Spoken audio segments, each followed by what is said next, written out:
भगवान शंकराचार्य तत्वबोध नामक ग्रंथ के अंतर्गत आत्मा कौन है इसके विषय में चर्चा कर रहे हैं। तो हम लोग उसको श्रवण कर रहे थे।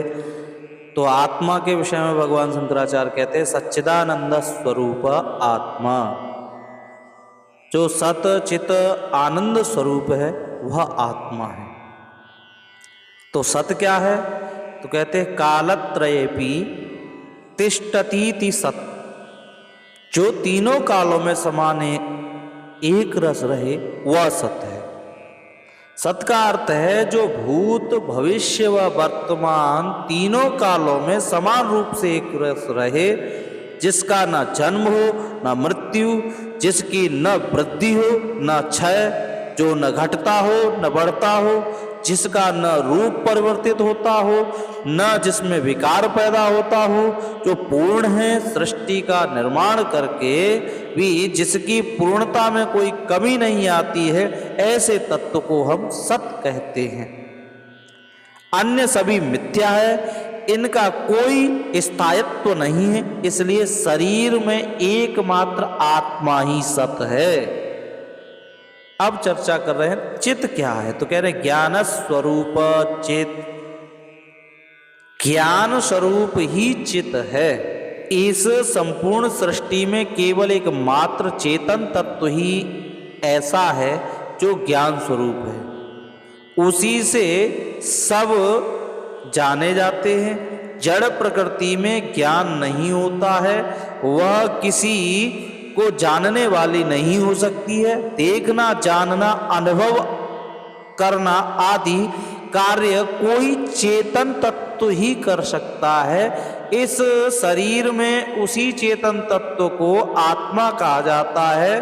तो जगत के समस्त पदार्थ उसी से जाने जाते हैं, पहचाने व देखे जाते हैं, इसलिए एक वही मात्र दृष्टा है, अन्य किसी में देखने की शक्ति नहीं है। इसलिए आत्मा ही ज्ञान स्वरूप है। आत्मा ज्ञान चेतना का गुण है, जड़ का नहीं है। इसलिए आत्मा ही चेतन स्वरूप है, जो इसका दूसरा गुण है, जड़ ज्ञान स्वरूप नहीं है। अब कहते आनंद कह, आनंद क्या है? कहते सुख स्वरूप आनंद, सुख स्वरूप ही आनंद है।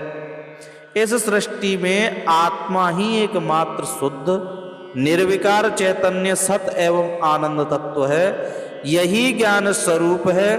अन्य सभी जड़ प्रकृति से निर्मित हैं, जो असत्य, जड़, अशुद्ध, विकारी व दुख स्वरूप है। आत्मा के ज्ञान के अभाव में वह मनुष्य जड़ प्रकृति अथवा शरीर मन आदि को अपना स्वरूप मान लेता है, तो वही उसके दुखों का कारण बन जाता है। जब इस अज्ञान एवं भ्रांति को छोड़कर पुनः आत्मा को ही निज स्वरूप मान लेता है, तो उसके सभी प्रकार के दुखों का अंत हो जाता है, वह पुनः परमानंद को प्राप्त हो जाता है। यही उसकी ज्ञान अवस्था है। इससे प्राप्त कर वह सभी प्रकार के रोग, शोक, दुख, क्लेश, संताप आदि से मुक्त हो जाता है। वह आनंद के इस सागर में निमग्न रहता है और उसे शाश्वत सुख की अनुभूति होती है। वह सभी प्रकार के सांसारिक द्वंद्वों से परे हो जाता है, क्योंकि आत्मा द्वंद्व रहित है, सुख स्वरूप है, वह आनंद स्वरूप है।